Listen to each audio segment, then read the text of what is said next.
زيتونة اليوم. هو فعلا في حاجة اسمها الناس أقدام؟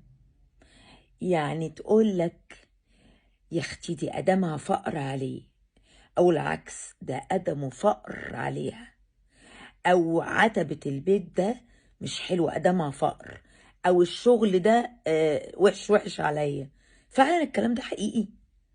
القصة المعروفة اللي كلنا عارفينها بتاعت سيدنا إبراهيم لما راح لسيدنا إسماعيل ابنه ولقى مراته وهي ما كانتش تعرف ان هو ابوه، فقعدت تحكي له عن احوالهم ان هي مش حلوه، وهي ما تعرفش ان هو ابوه.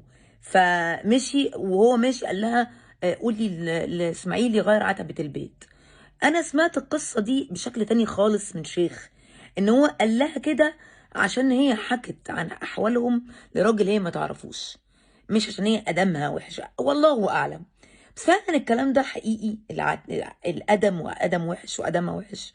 انا شايفه من اللي انا بشوفه كتير والقصص اللي حواليا واللي مريت بيها ان هو جزء منه كتير حقيقي، ان دي ادمها فقر وده ادمه منيل بستين مصيبه.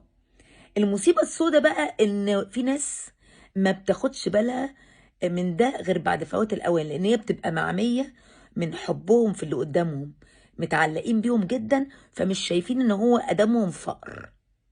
فخدوا بالكم، خدي بالك يا برنسيسة الجميلات ويا برنس الليالي، عشان ده مستقبل وحياة وأعمار برضو، يعني الموضوع صعب.